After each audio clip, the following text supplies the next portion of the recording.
Sabe que... Bom dia, bom dia, bom dia. Tá no ar mais um Café com Notícias.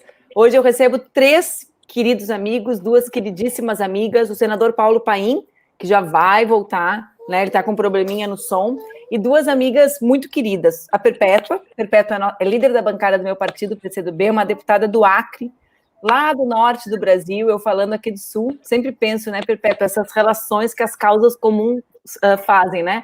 Tem uma mulher lá no norte que, às vezes, lá, ela me conta as histórias de quando ela vai numa comunidade e pega o barco e pega o aviãozinho para chegar num lugar que tem 2 aldeias e vai e volta. É um outro Brasil, né? Então, foi um gaúcho que ajudou lá a gente se tornar Estado, viu? Exatamente, exatamente. É assim. E é uma amiga muito, muito querida minha. E a Lau Patron. A Lau é escritora, é uma militante, ativista. Eu conversava com ela e pedia, Lau, é assim mesmo que se fala, né? Da luta anticapacitista.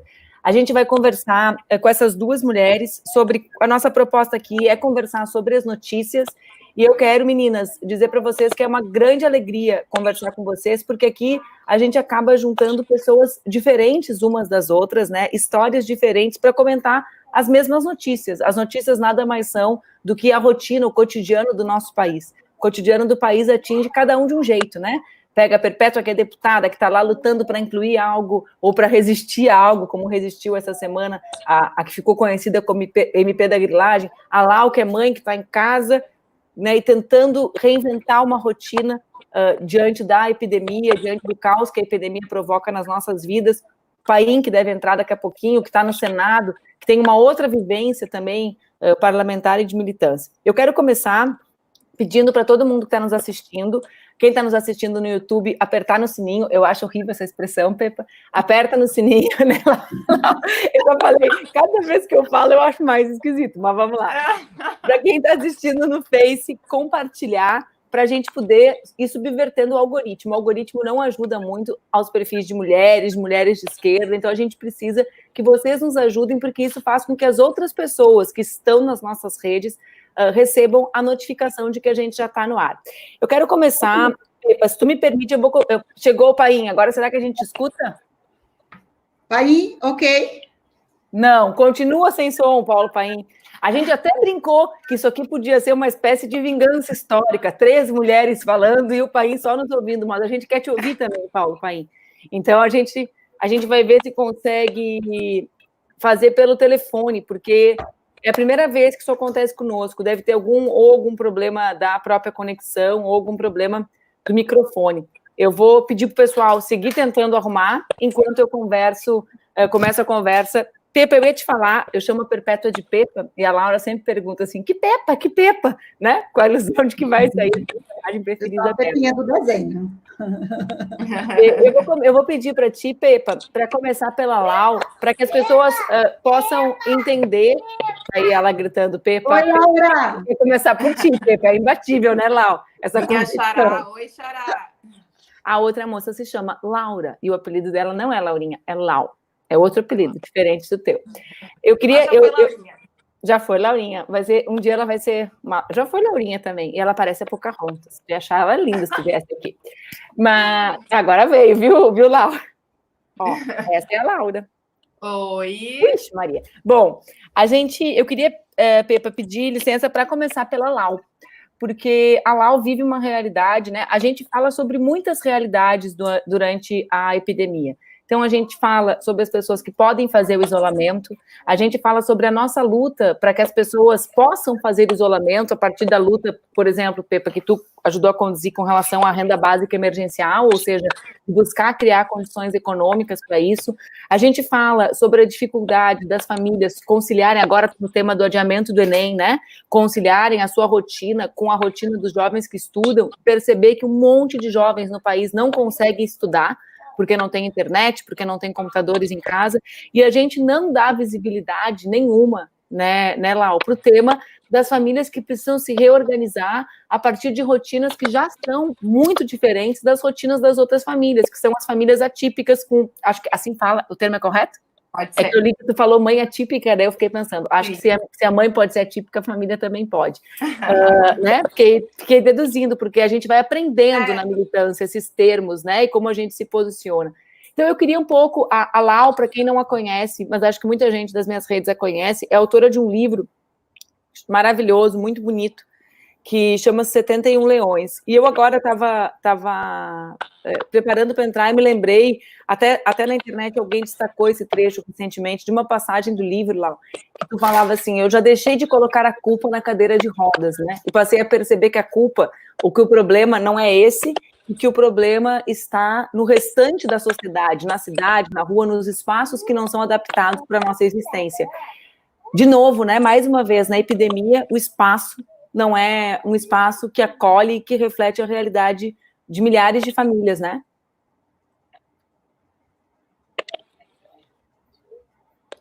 Nossa, tem tantos desafios nessa conversa, assim. Mas eu queria começar te dizendo que eu falo muito sobre mães atípicas e não sobre famílias atípicas, e é uma escolha política. Porque a gente sabe que a maior parte das mães atípicas, ou seja, as mães das crianças com deficiência, além de serem mães atípicas, são mães solo.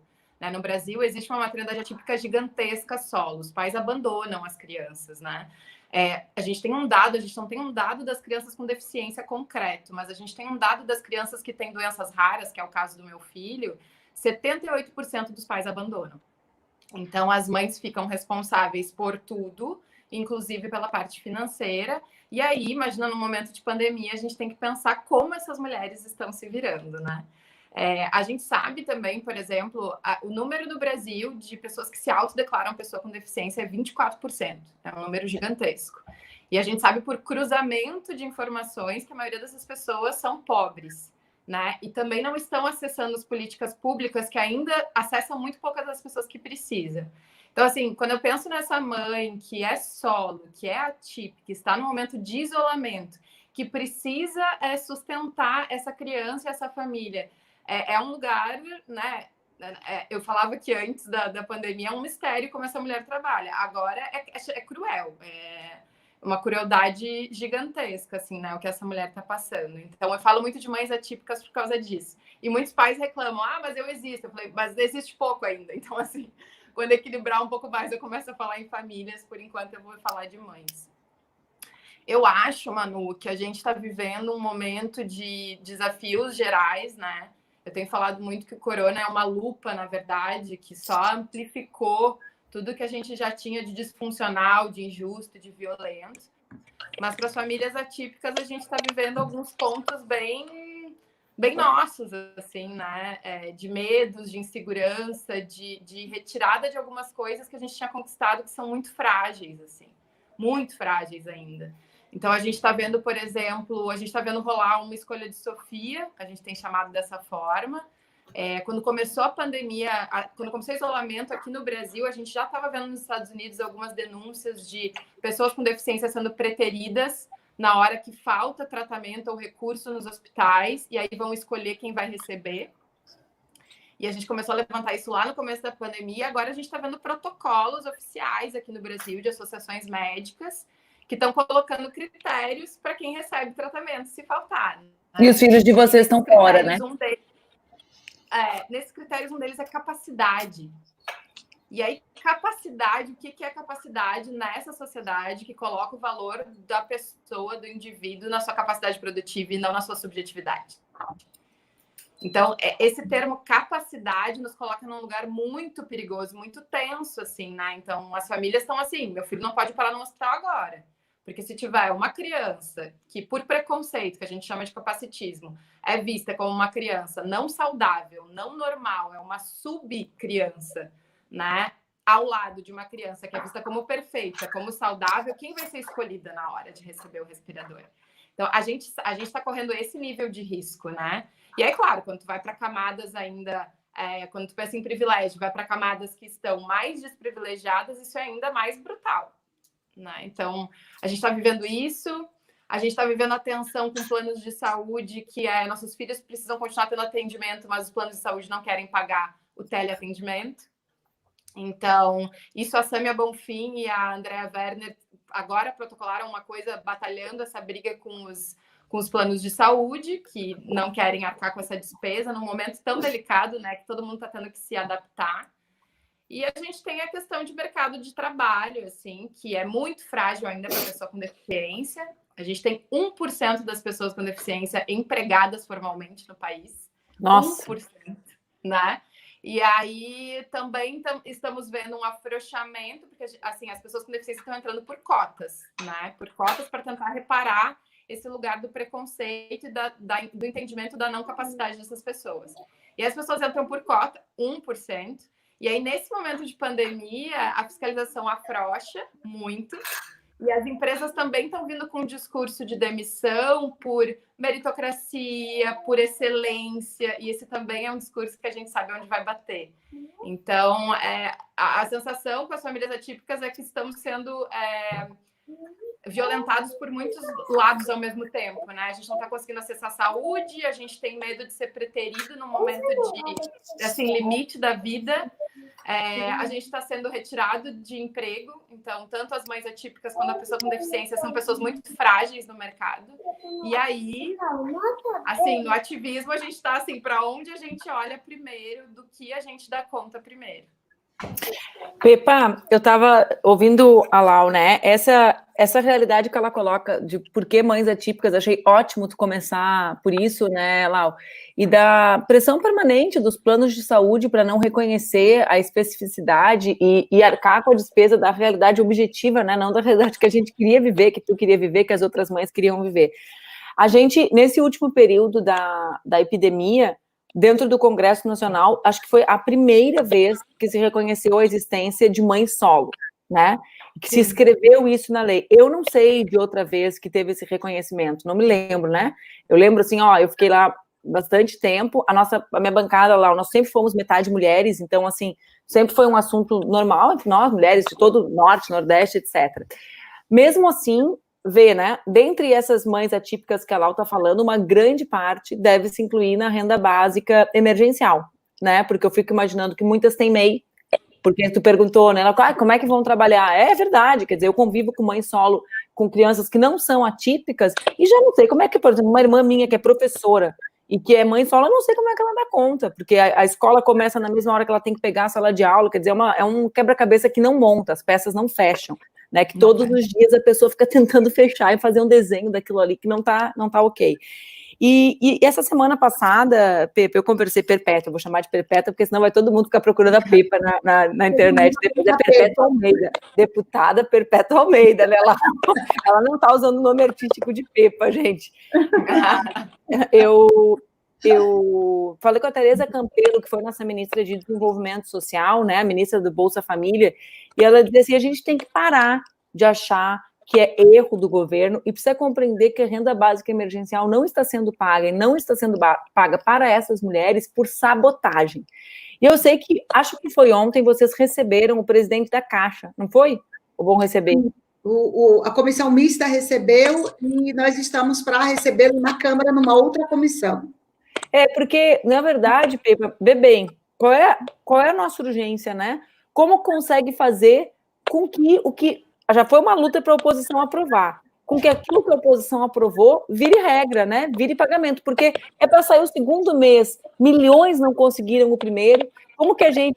Eu te perguntei sobre isso da Caixa para que a gente falasse um pouco sobre essas medidas para garantir o pagamento e mesmo para prorrogá-lo, né? Porque eu sinto que o presidente quer mesmo que vire o caos, porque o caos dá o discurso que ele quer, né? Que era para ter cuidado da economia, como se a gente não estivesse cuidando. Como está essa situação aí em Brasília, Pepa? Manu, é preciso fazer um pouco uma retrospectiva dessa questão da ajuda mínima emergencial. Primeiro, se você olha as pesquisas e o presidente Bolsonaro fosse um pouquinho mais inteligente, ele já tinha percebido que foi a renda mínima emergencial de quem recebeu que melhorou os números dele na pesquisa para essa classe com mais dificuldades financeiras. Então, falta inteligência do presidente da República e na equipe dele, que se tivesse um pouco mais de inteligência, já tinha resolvido. Primeiro, é bom a gente lembrar que nós enfrentamos uma disputa muito grande com o governo para criar o renda mínima emergencial, porque senão não tínhamos como a gente apoiar o Fique em Casa, para que as pessoas tivessem o direito de se cuidar. Então, nós enfrentamos uma luta, o governo queria dar R$200, e a gente colocava como é que uma família vai sobreviver um mês inteiro com R$200 se alimentando sem precisar sair de casa. E aí o nosso enfrentamento no Congresso aumentou o valor, chegamos a uma conclusão com muita dificuldade de votar 500, porque nem isso o grupo queria. Quando a gente começou a votação, olha que maldade que o Bolsonaro fez. Quando a gente iniciou a votação, que botamos o projeto na tela, o líder do governo pediu a palavra e disse que o governo estava autorizando botar mais R$100, o que elevou o valor para 600. Então, quem podia botar ali R$600 naquela hora, não podia ter botado lá atrás, não podia ter feito a proposta. Foi a Câmara que criou o renda mínima emergencial. Como o governo já não queria pagar, ele demorou muito, mas muito, foi preciso uma grande pressão nas redes, o paga logo o Bolsonaro, que era para ele poder iniciar o pagamento. Primeiro foi uma luta para aprovar, depois uma luta para ele sancionar, depois uma luta para pagar. Se o governo quisesse pagar, ele teria começado imediatamente naquela semana, dizendo o seguinte: joga todo o valor na conta do Bolsa Família, que já tem conta. Não teria dificuldade. Depois bota todo o valor no dia seguinte na conta dos MEI, porque ele já tem conta. E depois poderia entrar o seguinte: é um momento emergencial, eu quero o Banco do Brasil, eu quero o Caixa, eu quero os bancos privados, obriga os bancos privados a pagarem. Mas como o governo Bolsonaro tem um problema aí. Primeiro, ele não quer gastar dinheiro com a população.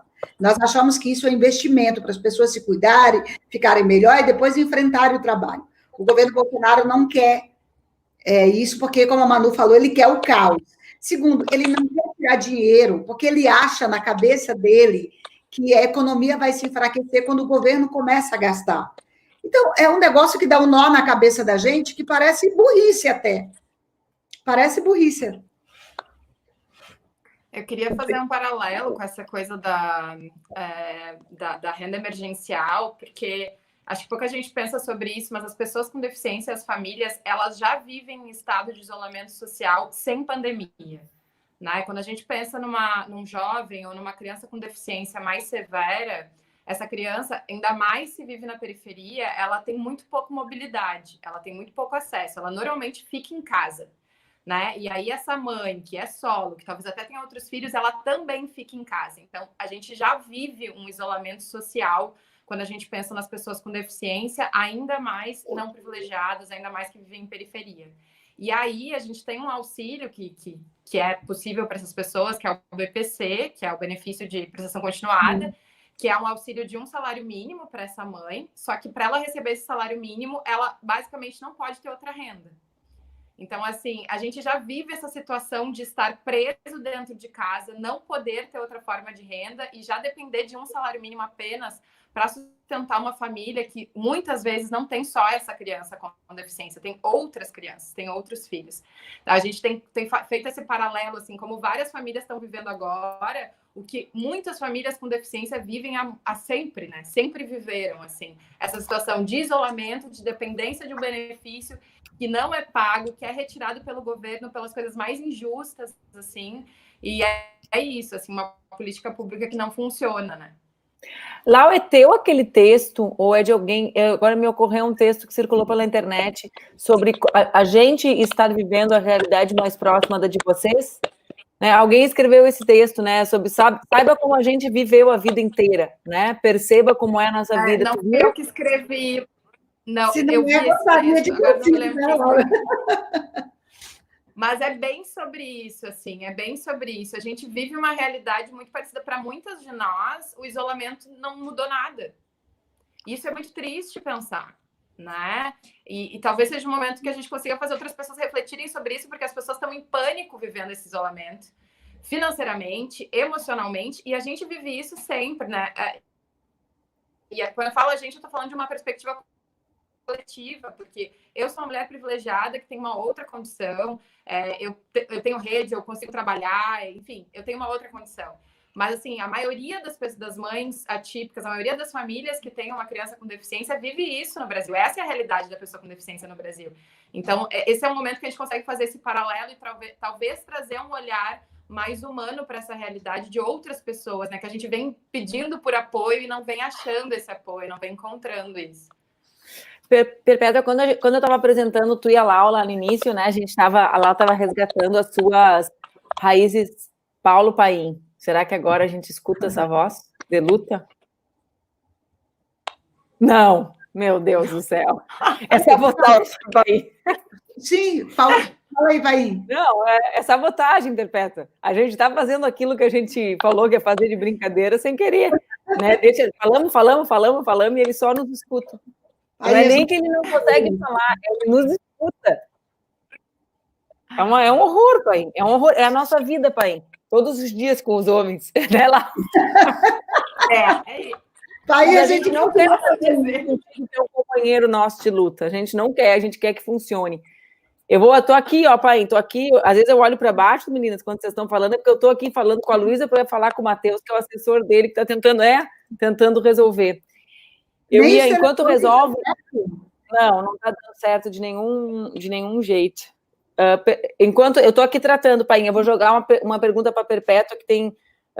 quando a gente estava começando, a gente estava resgatando, né, as raízes indígenas da Lau, e eu pensei em conversar sobre esse assunto contigo, Perpétua, porque hoje, né, a gente também conversou, eu e tu, antes de começar a conversa pública, sobre o aumento do número de casos no norte do Brasil, na região do Acre, né? Quer dizer, ao contrário do que tudo indicava lá atrás, chegavam a dizer assim, a gente está no calor, o calor não tem problema, né? A região mais quente, mais úmida do país, né? O norte e o nordeste é a região com mais casos, ou seja, mais um dos mitos do coronavírus que caiu por terra.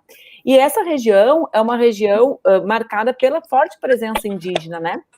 E comunidades isoladas, e por isso com menos imunidade ainda do que a nossa, né? Isso que me explicaram esses dias, né? Eu não sou uma especialista na área, mas inclusive sei que durante a nossa história, para dizimar populações indígenas, os vírus, né, naturais, que nós já vamos carregando e convivendo, digamos assim, harmoniosamente no nosso organismo, eram utilizados como arma.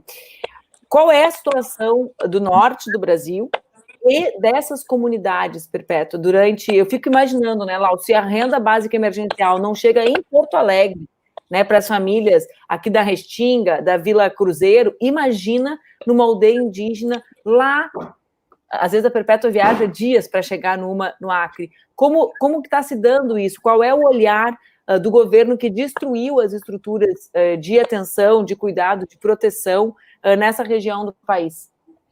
Manu, Lau e Paim, vocês imaginam que eu saio de Brasília, à noite, eu pego um voo de 3 horas para o Acre, chego já na madrugada, porque os voos são tarde, chega lá 1, 2 horas da manhã. No dia seguinte, ou eu espero um outro voo à noite, que é a única cidade do Brasil, ou do Acre, que tem voo normal, Cruzeiro do Sul, então eu espero o dia seguinte. Se não, eu pego um carro, viajo 9 horas de carro, chego numa segunda cidade, freto um aviãozinho que, em média, custa de 8 a 12 mil reais. Aí vou para o segundo município, se eu não quiser passar uma semana de barco. Eu vou para o outro município. Nesse município, já na fronteira com o Peru, você anda mais 4, 5 horas, você chega numa comunidade indígena. Lá já tem o vírus. E olha que, historicamente, os índios, até a gente dizia, conversava com as mulheres indígenas, era muito difícil antigamente mulher indígena ter câncer de mama. Isso a gente pode falar depois o porquê, né? Mas se quer dizimar uma tribo, uma comunidade, você leva um vírus. E a gripe, especialmente. Então, como é que você faz todo um trabalho de isolamento? Por isso, nossa luta com o governo Bolsonaro, para que a Câmara aprovou e o Senado aprovou a ajuda mínima emergencial para os estados e municípios, para que eles façam chegar a ajuda para eles. Porque aqui do governo federal, você mesmo disse, tem bairros em São Paulo, em Porto Alegre, no Acre, na cidade, Rio Branco, famílias inteiras, milhares de famílias não receberam. Imagina uma comunidade longe dessa. Por isso que era importante o presidente não ter brigado com os governadores. Era muito importante o presidente não ter brigado com as prefeituras, porque nessas horas, quem sabe onde é que estão as famílias mais vulneráveis de um município? São as prefeituras. Então, esse link, essa união com prefeituras, ela é especialmente necessária. Esse link com os governos dos estados, ela é necessária. Mas o governo Bolsonaro briga logo, inicialmente, com o país que está fornecendo insumos, material para todo o resto do mundo, que é a China. Depois, briga em seguida com os governos dos estados, especialmente com aqueles que estão se virando sozinhos, e nada faz pelas prefeituras. Então, o que a gente vota aqui as brigas que a gente no Congresso, eu, Paim, e tantos outros travamos aqui, para construir saídas, para construir alternativas, ela é uma briga longa, até chegar no governo, ele se convencer que tem que fazer a parte dele. Imagina para chegar lá na ponta, numa comunidade como essa.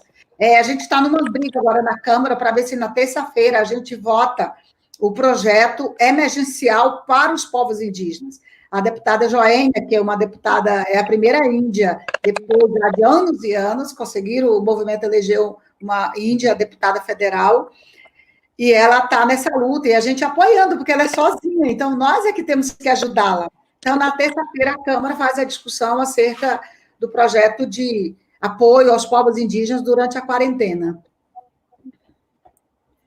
Paim, nada? Nada. O Paim vai... Eu tô assim, ó, Paim, sabe, você sabe, meninas, que quando eu organizei esse programa, eu falei assim, só vamos ter um problema, os convidados têm que ser dos meus, aqueles que acordam 5 da manhã. Tudo bem, eu durmo 9 da noite, né? Mas o pessoal me convida para live de noite, eu falo assim, não dá, amigo. Mas, e aí eu vou ter que 2 dias fazer o Paim, tá? Porque tu vai voltar, Paulo Paim. Não vai ficar assim, achando que tu não vai conversar comigo, vai passar. Tu sabe que dá para fazer esse paralelo com as mulheres, né? E como a gente se sente quando a gente está entre homens numa discussão. E também estou fazendo um paralelo da acessibilidade, assim. Porque ótimo, lá. Até nesse momento que as coisas ficaram super online, para nós que precisamos de vários tipos de acessibilidade, ficou super complicado, assim. Tem, por exemplo, a gente tem na comunidade surda, a gente tem surdos que ouvem, surdos que não ouvem. Os surdos que ouvem, eles precisam de legenda. Eles não conseguem acompanhar essa live, por exemplo.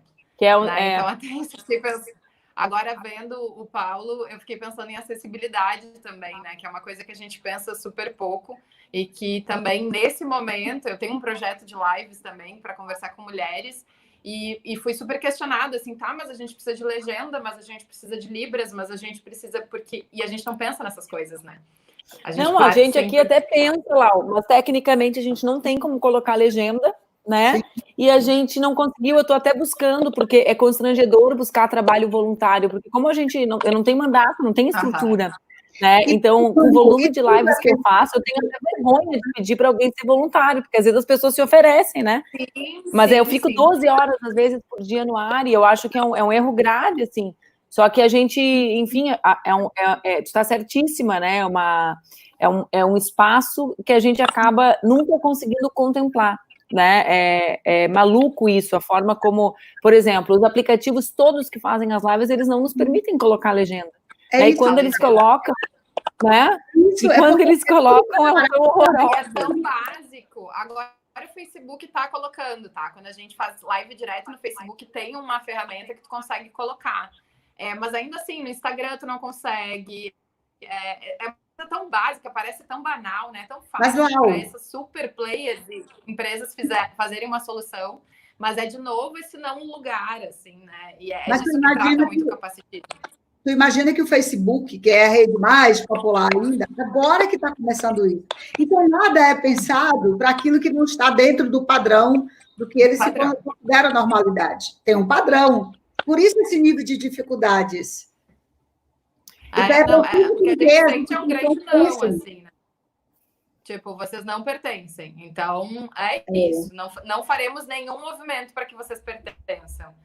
Né? Então, isso vai em várias camadas, desde o lugar que colocaram sempre sentem naquele lugar, assistam aquele lugar, é um lugar que ninguém quer sentar, um não lugar, tipo, não fique confortável, não venha, e a falta de acessibilidade é muito séria, a marcação assim, permanente, né? É uma dificuldade que a gente não tem mesmo nos aplicativos. E é o lance de você conseguir pensar fora da caixinha. Manu, sabe, uma discussão que a gente está tendo agora no Congresso.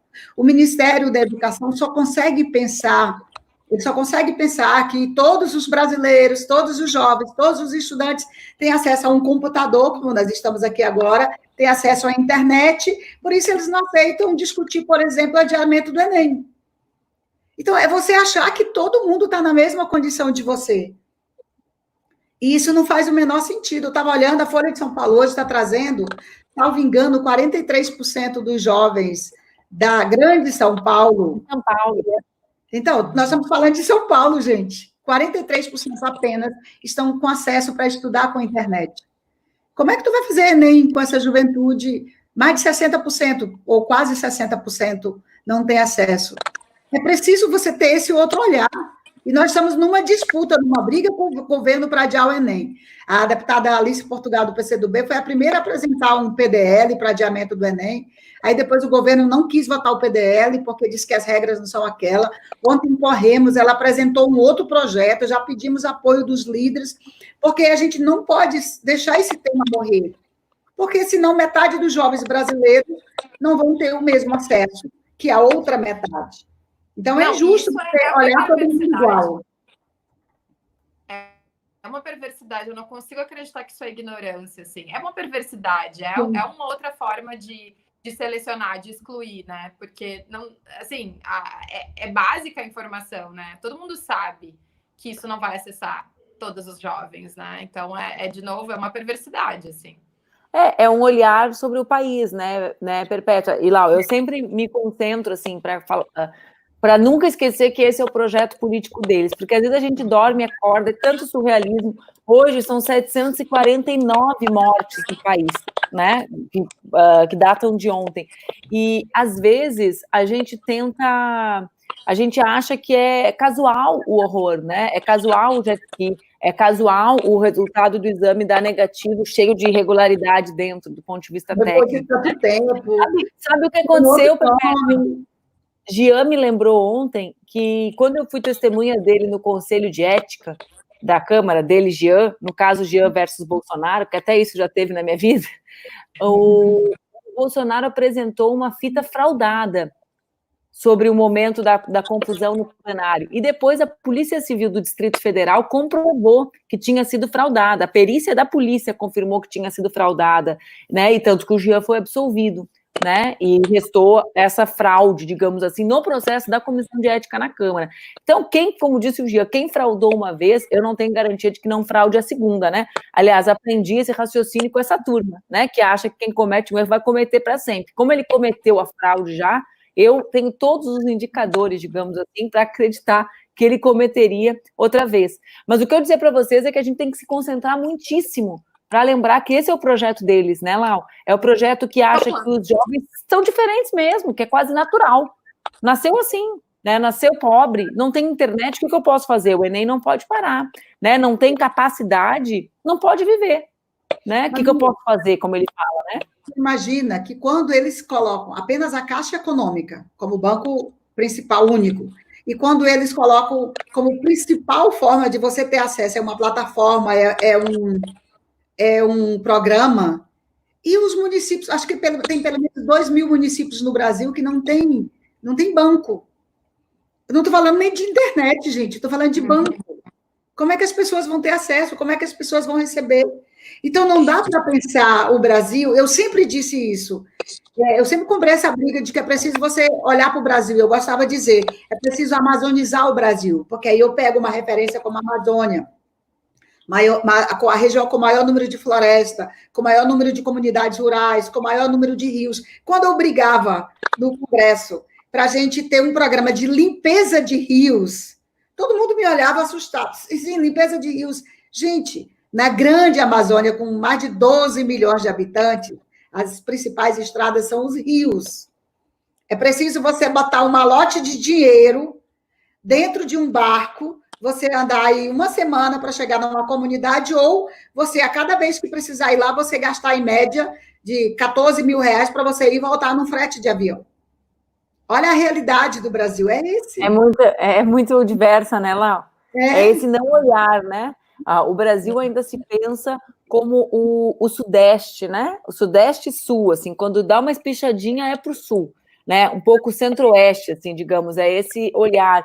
Ainda esse padrão branquitude, né? É o branco heteronormativo que está num lugar muito específico, assim. É esse padrão inventado, que na verdade a gente não existe, né? Quando a gente vai olhar para os números do IBGE, esse padrão é inexistente, as minorias são a maioria, na verdade. Então, e aí, de novo, esse olhar muito perverso, porque é um olhar de poder, né? E é um olhar de manutenção desse poder, né? Por que a gente exclui todas essas pessoas? Por que a gente não olha? De novo, é o plano, não é casual, não é sem querer. Eu acho que às vezes tem uma fala muito romantizada sobre a exclusão, assim, né? Do ponto de vista de falta de empatia. As pessoas não conseguem se colocar no lugar do outro. Eu acho isso tudo romantizado, porque na verdade essa exclusão é política, né? E ela é uma ação muito bem colocada, e ela é recorrente por causa disso, né? Então, quanto mais a gente criar barreiras para as pessoas chegarem, mais chegamos só nós, mais uma vez. Perpétua, eu ia te falar, hoje eu vi no jornal a sanção do projeto de auxílio para os estados. Me fala sobre o auxílio para os estados, porque eu e a Lau, a gente mora no Rio Grande do Sul. Vou explicar uma coisa, o Rio Grande do Sul e o Rio de Janeiro, mesmo antes da epidemia, a situação fiscal do estado já era algo muito debatido, né? E, bom, agora mais ainda, né? Porque a queda da arrecadação é drástica. A gente brinca entre nós, o Rio Grande do Sul se acha melhor em tudo, né, Lau? E agora resolveu criar o primeiro lugar no mundo que criou um tipo de isolamento novo, né? Quer dizer, que está liberando serviços, porque não tem muitos casos ainda. Felizmente, Porto Alegre é a cidade com o menor número de casos e de óbitos, né? Que é fruto também do esforço coletivo da população, porque é cada um que abre mão, né, do seu negócio, da sua ida na rua, da escola do filho, é um esforço da cidade inteira. Mas já relativiza muito, né? Então já tem mais de 150 mil trabalhadores que voltaram ao trabalho, obriga a usar máscara, não dá máscara, ônibus lotados, enfim, todos os problemas disso. Mas tem uma boa notícia que chega do Congresso Nacional. Ela é cheia de más notícias dentro, né? Porque os caras incluíram lá aquilo que a gente chama no Congresso de contrabando, né? Tentaram adaptar a proposta de auxílio aos estados à política do Guedes, tentaram amarrar ali uns investimentos em saúde, em educação, mas essa é uma luta que vai seguir na reconstrução do Brasil depois disso. Mas, de imediato, o que significa o projeto? E eu também queria te perguntar de um outro que as pessoas me perguntam muito, que é aquele que votou no Senado, que se incluiu um monte de questões relacionadas a micro e pequenas empresas e ao setor cultural. Vida de deputado é brabo, viu, lá? O cara acorda, tem que falar de dinheiro.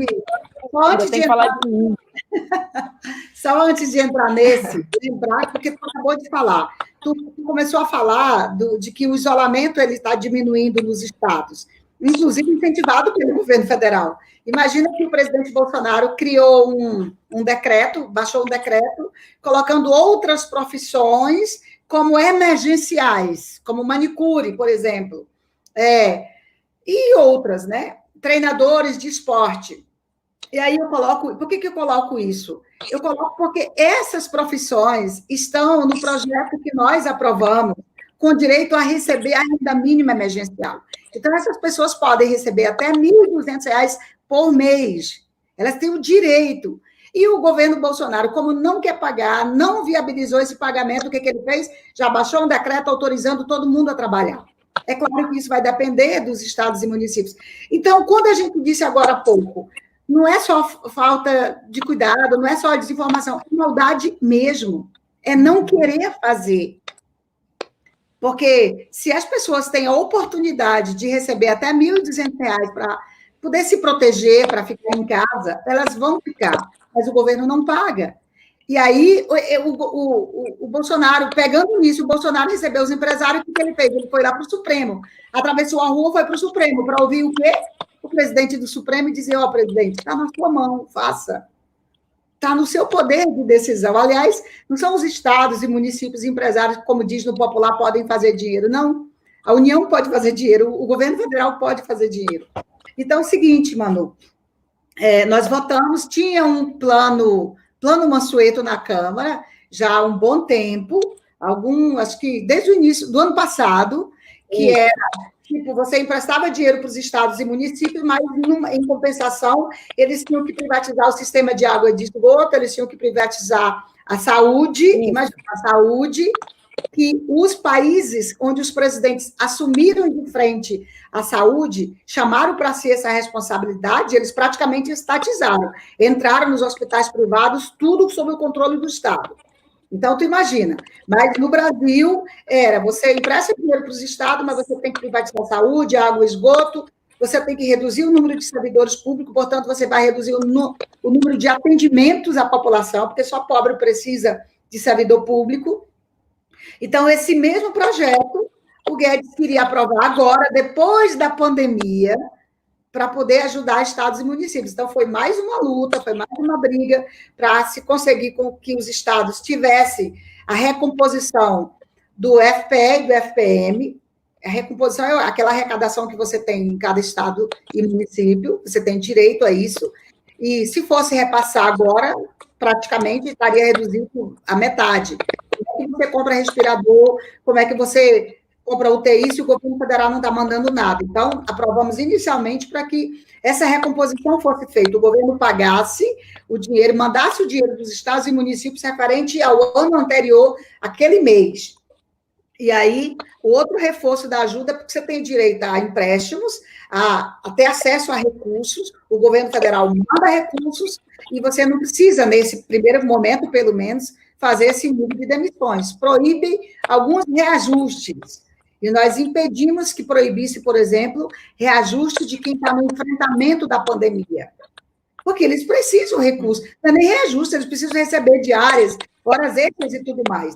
E também proibimos isso com relação à educação. Você não pode impedir com que melhore as condições de investimento na educação dos professores, que se quando voltar à normalidade, se a gente vai conseguir, são eles que vão estar na frente dos grandes problemas, que é nivelar o ensino para as nossas crianças, para os nossos jovens. O Bolsonaro disse que vai vetar essa parte do projeto. E uma outra um apoio, já foi incluído naquele projeto de lei que o Bolsonaro não quer pagar, apoio à MEI, à cultura e tudo mais, mas tem um projeto especial, que a gente conseguiu, inclusive, a relatoria para a deputada Jandira Fegali, que é um apoio, aí você nivela o apoio a todas as pessoas que vivem da cultura. Quem primeiro saiu para ir para a quarentena foi exatamente essas pessoas que vivem das aglomerações, dos teatros, dos eventos, todas as verdade. Pessoas. E esse público vai entrar por último. Como é que tu vai chamar um show? Como é que tu vai chamar um evento cultural, um teatro?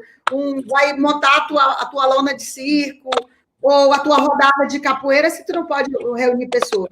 Então, nesse projeto de cultura, que vai a debate na Câmara na semana que vem, e a deputada Jandira é a relatora, a gente está tendo esse olhar para esse público. O nosso medo o Bolsonaro enfrenta as mulheres, o alvo dele são as mulheres. Depois, o alvo dele é a cultura. É claro que nós estamos inseguros sobre aprovar e como é que depois o governo vai fazer. Vai sancionar? A gente, na sexta-feira, às 10h30 da manhã, vai fazer um encontro com a comunidade artística aqui do Rio Grande do Sul, nesse giro que a Jandira está fazendo com a relatoria desse projeto, porque é bem o que tu disseste, né, Pepe? A cultura é o alvo da destruição desse governo, as pessoas em geral, né, que não são envolvidas no meio, ignoram o volume de recursos, de empregos que gera, então as pessoas acham que a gente está falando de artistas milionários, né? A gente está falando de bilheteiro de cinema, a gente está falando de pipoqueiro de cinema, a gente está falando de moço que faz a iluminação no teatro pequeno no interior, a gente está falando, né, das pessoas dos teatros. Eu sei que o Teatro de Santa Maria, por exemplo, que é um teatro importante aqui, talvez não volte a abrir, né? Foi o que eu li esses dias nesses grupos que circulam os conteúdos da cultura. Então, é um setor que gera muito empregos, movimenta muito recurso, né? E que vai ser, como tu disseste, foi o primeiro a parar e vai ser o último a voltar. Né? O Duca sempre fala para mim, o Duca é artista, o Duca me fala, olha, cantar eu canto aqui, mas eu vivo de aglomerar gente, né? Porque não é sobre cantar, né? É sobre cantar para uma plateia, né? É isso que remunera o artista. O meu filho, que é dessa área cultural, o Pablo, é ator, e ele diz assim, mãe, tu se dá conta de que a quarentena também está funcionando por conta da cultura? As pessoas estão vivendo de filmes, de livros, de shows. É muito incrível. Então, eu ia dizer exatamente isso. E ninguém consegue ter um olhar diferenciado para ela que está nos socorrendo agora também. Isso faz muito diferença. Seria exatamente. De nós agora sem a música, sem acesso a filmes, sem acesso, né? É o que a gente está acessando agora também para a nossa sanidade mental, assim, que é estar trancado dentro de casa, né? E aí, o que seria da gente sem isso? E como as pessoas não sacam que isso é produzido por alguém, né? aquele filme que a gente está assistindo, aquela série que a gente acessou na Netflix, que está salvando a nossa semana, o nosso dia, foi produzido por uma equipe gigantesca de pessoas, né? E é isso que a Manu falou, não é só o artista que está na frente da câmera, é o iluminador, é quem carregou o material no caminhão. É quem maquiou. Gente. Eu trabalhei com audiovisual há um tempão. É a maquiadora, é uma galera, é uma equipe gigante, as pessoas não têm noção quanto a gente está. A manutenção de um teatro. Você tem que manter aquilo ali, proteger equipamentos, tudo. E aí olha tem que ter só, a Perpétua falou do Pablo. Sabe que quando acaba a live, muita gente, né, Perpétua, no Face, no YouTube, vai procurar os canais de vocês, no Instagram e tal. E vai acontecer com a Perpétua a mesma coisa que acontece comigo, que toda vez que eu posto uma foto do Gui, meu enteado lá, o que vive comigo com a Laura aqui, vem uma chuva de pedido para eu ser sogra, né? De tudo que é tipo, de tudo que é lugar no Brasil, de tudo que é gente, de menino, de menina, de todo mundo. Eu falo, Gui, não aguento, porque eu fico ali de sogra em geral. Né? E a Perpétua, então, vai acontecer isso. Eu conheci o Pablo menino, mas virou um homem lindo, querido, um ator extraordinário. Então, vai dar. O meu ainda não tem idade para esse tipo de pedido. Lau, ele manda mensagem. Não tem ideia, Lau, o que é? Às vezes eu tô na cozinha, ela tá uma propaganda boa dele. Ele cuida dela, ela tá lá no plenário de madrugada, às vezes ela me encaminha. Ele manda mensagem. É o Pablo, mãe, você experimentou. Ele aprendeu a fazer sanduíche gourmet, então ele está todo empolgado nisso. Aí esses dias eu postei ele com os sanduíches que ele fez. Gente, choveu de pedidos para ser sogra. Milhares. Aí ele ganhou um monte de seguidores. O meu tem 8 ainda, então o meu tem 8 anos ainda. Daí o tipo de pedido que chega é: eu quero roubar ele para mim. Ele pode passar uma semana na minha casa, mas ainda não é para ser sogra. Eu disse para a Manu, as pessoas mal sabem o risco que elas correm de a gente entregar por uma semana, né? Leva. Só uma semana. Nem eu. Mas assim, uma amiga minha me perguntou ontem, como tu tá? Eu falei, oscilando em momentos que eu penso assim, nossa, que vida privilegiada, que família boa de passar a quarentena, e momentos que eu penso assim, nossa, coisa boa são as pessoas que estão sozinhas nas suas casas, que podem fazer umas coisas. Meninas, deixa eu falar uma coisa para vocês. Eu queria, né, que a gente terminasse, eu tenho feito um exercício, assim, meu, individual. Eu gostei muito de uma frase que eu ouvi e roubei ela para mim, que é, quando eu estava conversando com a prefeita de Barcelona, semana passada, eu acho, num seminário que a gente organizou, a Ada Colau, que é uma mulher fantástica, disse assim, que a grande reflexão dela era que cidade ela queria voltar a viver, né? Porque... E eu comecei a assimilar isso e fiquei refletindo, realmente a sensação que a gente tem é que a gente deu um pause no mundo, né? Que a gente pausou, que a gente saiu daquela vida nossa, da rotina, do cotidiano, daquilo que faz a nossa vida ser a nossa vida, né? A nossa vida, ela é assim, isso, levar o filho na escola, ir no supermercado, lutar para sobreviver, trabalhar. E eu fiquei pensando que a gente não pode achar que é um pause, que a gente vai dar o play, vai apertar no botão para o filme continuar, como se ele não tivesse tido uma interrupção tão abrupta por um tema que nos chama a atenção de tantas coisas, né? Então, chama a atenção de saúde pública, de ciência, do isolamento permanente, esse que tu falaste, né, Lau, de muitas famílias, da necessidade, como a política importa, né, Perpétua? Tanta gente dizendo que a política não importa para nada, tá aí a política que pode fazer renda básica emergencial, auxílio para os estados. Então, assim, quando vocês param e pensam, e eu não sou dessa turma que acha que a gente está vivendo para aprender, né, que a pandemia está aí para aprender, porque eu não acho que a gente aprende com sofrimento, tá? E acho que a gente está sofrendo muito, tem muita gente muito vulnerável, é um drama. Mas quando a gente pensa... Tem esse papo de lado bom da pandemia. Não existe lado bom da pandemia. Não, fique claro. Que blogueirinhas, né? Blogueirinhas lá, dessas que fazem isso. Gratiluz, né? Mas, assim, mas eu fico pensando assim, que mundo a gente quer voltar a viver, Pepa? Né? Quando tudo isso passar, eu acho que a gente vai ter uma ponte grande, né? O professor Boaventura disse nesse mesmo seminário que a gente vai viver uma pandemia intermitente. Né? Até ter vacina, até isso passar, a gente talvez fique 2 anos num clima parecido com o de hoje, mesmo com o mundo dando uma voltada. Né? Se a gente toma essa pandemia intermitente como um caminho para chegar no futuro, depois da pandemia, que mudanças a gente pode sonhar, lutar, batalhar? Quais serão os, digamos assim, os ensinamentos dessa ferida, né, do coronavírus para a nossa sociedade? por que a gente deve lutar para na volta ser diferente? Quem começa? Vai lá você. Então, eu sou mais teimosa do que esperançosa, né? Eu sempre digo isso, assim, eu tenho uma teimosia esperançosa, não tenho uma esperança teimosa. E eu não, é isso que eu disse, assim, eu não consigo ver lado bom na pandemia. Eu acho, na verdade, que a pandemia está tirando o nosso pior para fora, assim. E como o pior está no poder, a gente está vendo, na verdade, atrocidades acontecerem, e eu acho que ainda vai ver mais, tá? Mas, assim, do ponto de vista individual, eu fico pensando que seja um momento da gente organizar melhor os nossos coletivos, que seja um momento da gente levantar a importância da política, essa política que não necessariamente é partidária, mas que é a forma que eu me movo no mundo, individualmente e coletivamente, assim, e que a gente entenda a potência disso, né? Desses coletivos, porque sim, a gente consegue mudar coisas, né? Eu tô vendo grupos e pessoas e movimentos fazerem mais pela população do que a gente está conseguindo fazer via governo, né? Óbvio que é extremamente importante essa batalha da política pública, mas na urgência eu estou vendo pessoas conseguirem fazer muita coisa. Então, para mim fica isso, assim, né? Uma potência que eu já encontrei, já descobri e estou descobrindo ainda, mas que muitas pessoas ainda se veem não como corpos políticos.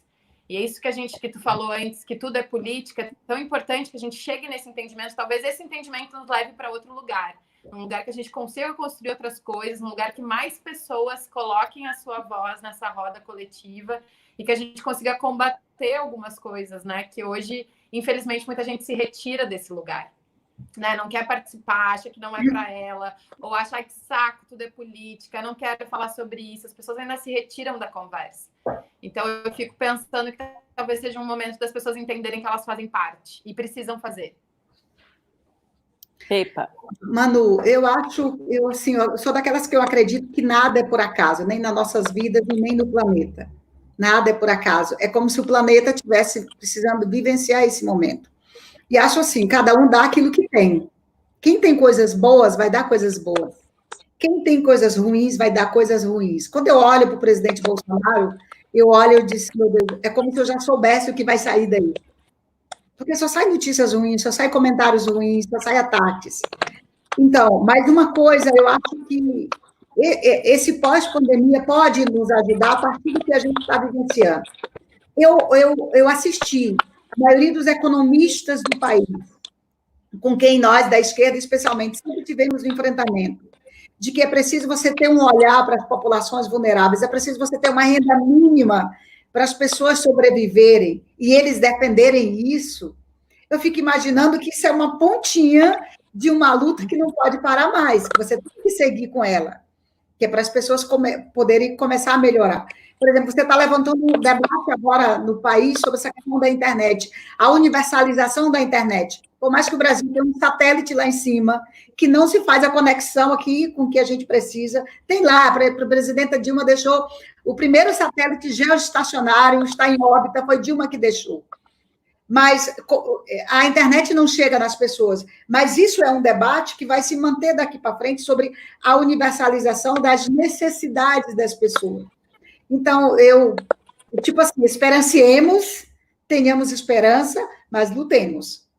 E eu acho que esse sentimento de você buscar, de você lutar, isso está fervendo dentro das pessoas. E eu acho que isso se mantém, eu acho que isso fica. Que bom. Também acho, eu acho assim que vai ser um tempo bem mais difícil que a gente vai viver, mas que muita gente tem percebido o que é o essencial, né? E também a relação profunda que a gente tem uns com os outros, né? Porque nesse momento a pessoa pode ter tudo, e mesmo assim ela tem a sua mobilidade restrita, porque ela não pode sair na rua, ela tem a sua condição absolutamente limitada para proteger a si e proteger os outros, e quando ela se protege, ela protege os outros, e quando os outros se protegem, protegem a ela, né? Então, eu acho que essa noção, assim, de que esse mito de que a gente pode resolver a vida sozinho, esse mito tão forte do neoliberalismo, né? Cada um por si vai dar tudo certo, a soma do cada um por si é um mundo melhor. Eu acho que ele está não ruindo, porque esses bichos são muito fortes, né? Mas está, assim, fragilizada pela sensação real que a epidemia nos traz. E também essa relação com o planeta, com o meio ambiente, né? Que vocês do Norte têm construída naturalmente, né? Parece que vocês Nós é vão uma coisa natural. Mas a reflexão sobre isso, né? Sobre como a gente também depende, como a gente não pode liquidar com a nossa casa comum, né? Eu acho que isso também pode ser uma consciência que avance, né, Pepa? E, Manu, né, finalizar a convivência com a gente, né? Quanta gente não teve que aprender a conviver consigo? A gente tem que aguentar também, né? Aí a gente consegue imaginar como os outros nos aguentam. Sabe que o meu pai, quando dava aula, ele terminava a aula assim lá, vocês estão cansados? Vocês querem ir para casa? Vocês não me aguentam mais? Imaginem eu que vou voltar para casa e continuar comigo. Sabe que eu sonho com um mundo radicalmente inclusivo, né? Eu sonho com um mundo que respeite a existência de todas as pessoas como elas são. E esse é um sonho muito grande, né? É um sonho muito radical, é muito revolucionário perto do que a gente tem hoje, assim. Mas na base dele, eu acho que está esse novo entendimento, essa reeducação da gente como coletivo, assim, porque nós somos educados para ser seres individuais. E a gente se move dessa forma, né? Nós realmente somos educados e nos movemos dessa forma. E assim, a grande maioria das pessoas se move dessa forma. Claro, estou falando de uma cultura ocidental, né? E isso está destruindo, né? As nossas vidas, está nos destruindo enquanto seres, né? As pessoas estão... A gente nunca viu tanta depressão, síndrome do pânico, as pessoas não estão bem, está nos destruindo como comunidade, está destruindo o planeta, né? Então, assim, acho que esse senso de coletividade, para mim, é a minha esperança desse momento, assim, que algumas pessoas mais despertem para essa reeducação de que nós somos coletivos, nós temos uma interdependência uns dos outros, e a gente tem falado muito isso, assim, nas coisas que eu estou trabalhando agora, que agora não adianta só salvar a própria pele, né? Salvar só a própria pele não vai acabar com o vírus. O vírus não vai embora porque você está trancado, se protegendo em casa com a sua máscara e seu álcool gel, né? Precisa de uma consciência coletiva, né, Lau? Significa olhar para o outro. E, assim, para falar de pessoas privilegiadas, de uma classe média, significa olhar para a periferia. Significa pensar em outros territórios. Significa pensar nessa aldeia indígena. Significa olhar para pessoas que a gente nunca olhou, né? Senão não vai acabar. No que o prefeito de Porto Alegre chamou de invisíveis, né? O prefeito de Porto Alegre chegou à conclusão que existiam pessoas invisíveis. Não, elas eram invisíveis para ele, né? Que não queria enxergar a presença delas do lado da prefeitura, como são os 6 mil moradores de rua, né? A mudança dessa palavra é super importante, porque, na verdade, ser invisibilizada depende de ação de alguém. Né? Ninguém é invisível. Nós somos invisibilizados a partir da ação de alguém. Pressupõe uma relação. É importante que a gente entenda isso, né? Porque daí a gente olha para essa relação. Meninas, eu adorei conversar com vocês. Vocês sabem que eu estou tentando colocar homens nas nossas conversas. Mas não sei o que acontece. Até dessa vez. Né? Eu brinco, eu eduquei tanto meu olhar de gênero, meu olhar racial, que sempre está contemplado, mas agora o senador Paulo Paim foi um boicote do sistema, porque a minha cota estava garantida, tinha um homem para conversar com a gente. É o universo se vingando, Manu, pela gente. Esse momento da pandemia, o universo está reagindo. Eu quero muito agradecer a vocês, convidar todo mundo que está nos assistindo hoje às 4h no Instagram. Eu faço clube de leitura com o escritor Walter Hugo Mãe. A gente vai conversar sobre... onde é que está a câmera aqui? Sobre esse livro, e a gente tem feito todas as quintas-feiras às 4h. Na semana que vem eu faço com essa escritora maravilhosa, Pepa, se tu não leu, leia, Cholastique Mukassonga. É maravilhoso esse livro. Maravilhosa, semana que vem eu converso com ela. A Pepa botou o óculos, ó. Eu já te mandei, não te mandei, Pepa? Todos delas são a gente se troca coisa, livro, homeopatia, eu acho que eu já te mandei a carta do livro. E convidar vocês também a dizer... A gente fechou 40 toneladas de alimentos doados no Instituto Se Fosse Você, graças às pessoas que doam, que compram o meu livro nas nossas redes. Então, muito obrigada a todos. E amanhã a gente tem mais um Café com Notícias. Obrigada pela participação, meninas. Valeu, meninas. Obrigada, Laura. Beijo. Paz, luz, saúde. Saúde e bom trabalho para vocês duas. Obrigada para você também, para vocês duas. Beijos.